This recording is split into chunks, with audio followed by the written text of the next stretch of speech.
Hey, salut bande de codeurs, j'espère que vous avez la forme. Dans notre série de vidéos Explique-moi en 5 minutes, je vous propose aujourd'hui de parler des regex. Allez, on est parti. Mais avant qu'on commence, vous connaissez la musique. Si vous aimez le contenu que je vous propose, n'hésitez pas à le liker. Rejoignez également la chaîne en vous abonnant et en activant la cloche des notifications. Toutes ces actions m'aident énormément pour le référencement YouTube. Avant de commencer, sachez que cette vidéo est à titre informatif et est une introduction aux regex. Il ne sera pas question ici de couvrir le sujet de manière exhaustive, car il tiendrait clairement pas en 5 minutes. Les regex, c'est souvent un truc qui fait peur au début quand on commence à développer et quand on voit tous ces caractères à rallonge extrêmement bizarres.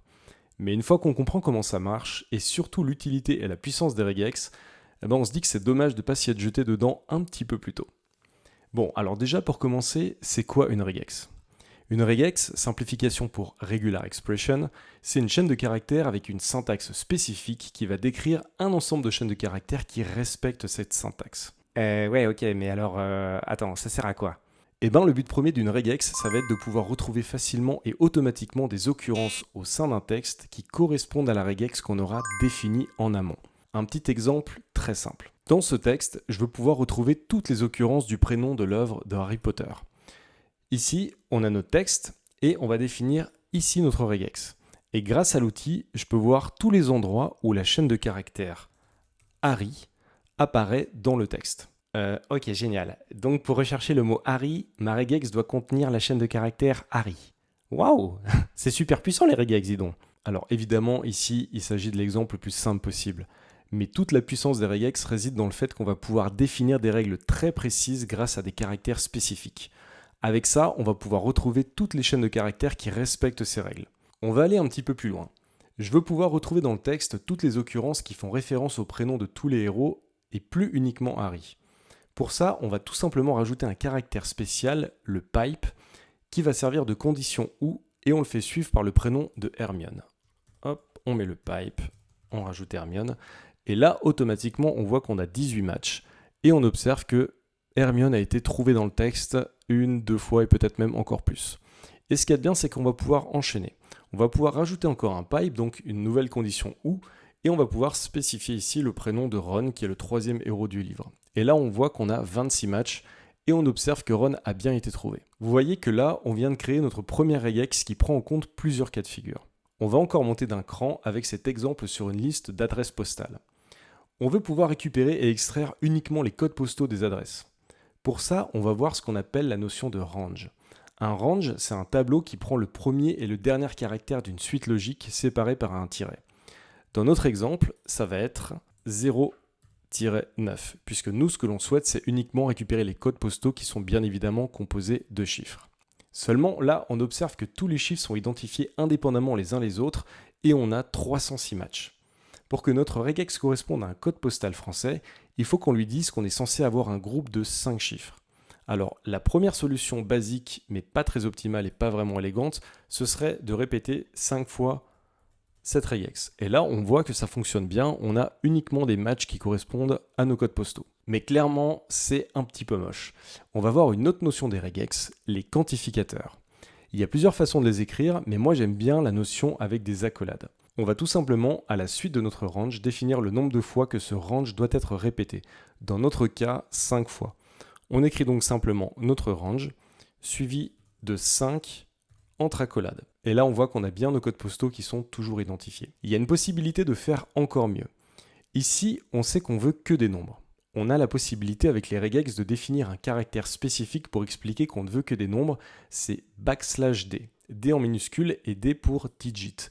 Donc au lieu de mettre notre range ici, on peut tout simplement faire un \d et ça fonctionne, on a bien tous les codes postaux qui sont à nouveau identifiés. Pour bien comprendre comment fonctionnent les quantificateurs et voir également la notion très importante de capture, via une nouvelle regex, on va récupérer les noms de nos employés issus de notre liste mail qui ont un mail en bdc.fr, BDC pour bande de codeurs.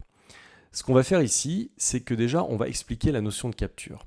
La capture, ça permet, comme son nom l'indique, de capturer et de récupérer dans le code une regex particulière. Pour capturer une chaîne de caractères, on utilise les parenthèses. Nous, ce qu'on va vouloir faire, c'est capturer dans l'exemple du premier mail, Yann. Donc en fait, ce qu'on va faire, c'est que tout ce qui va précéder @bdc .fr doit être capturé. Donc on va mettre des parenthèses juste avant le @bdc.fr. On a vu tout à l'heure comment faire justement pour pouvoir récupérer un ensemble de chaînes de caractères. Donc on va utiliser ce qu'on a vu. On va utiliser un range avec les lettres de A à Z. Et le quantificateur, pour l'instant, on a vu juste le quantificateur à un nombre 3. Et juste avec ça, déjà, on voit qu'on a un premier match et une première capture ici, qui est définie par groupe 1 et qui correspond bien à Yann. Ce qui veut dire que dans le cas du premier mail, on a bien Yann qui est renvoyé. Ici, c'est confirmé avec l'information de l'outil. Par contre, la problématique, c'est que dès le deuxième mail, concernant leia@bdc.fr, on voit que ce qui est renvoyé, c'est uniquement EIA. Ce qui est assez logique puisque le quantificateur ici n'a qu'une seule valeur, la valeur 3. Les quantificateurs peuvent être écrits de différentes manières. Soit on sait exactement le nombre de caractères qu'on veut renvoyer, comme ici, soit on peut définir un minimal et un maximal. Nous, on va partir du principe que le nom de nos utilisateurs ne peut avoir qu'au minimum 3 caractères, mais qui peuvent en contenir, on va dire, autant qu'on veut. Donc notre minimum va être de 3, on met une virgule, et ensuite on est censé mettre notre valeur maximale, mais on peut laisser ça vide s'il n'y a pas de limite, ce qui est notre cas. Ce qui fait que maintenant, on peut voir en vert pour le deuxième match, le deuxième groupe par exemple, que l'EIA est bien renvoyé, et ce n'est plus uniquement EIA, donc EIA. Une problématique qui reste, c'est qu'on observe que pour Anakin de Best, le petit malin a mis des underscores dans son mail, eh bien la valeur n'est pas renvoyée, n'est pas trouvée et donc n'est pas renvoyée. Ça paraît logique puisqu'ici, dans notre regex, on a dit que c'était uniquement les lettres qui allaient de A à Z. Aucun problème, on peut tout à fait rajouter un caractère underscore à l'intérieur et on voit que maintenant, Anakin est trouvé et est renvoyé. On a encore quelques petites modifications à faire pour que les autres noms soient pris en compte. On voit ici que Padmé n'est pas pris en compte puisqu'il y a un P majuscule.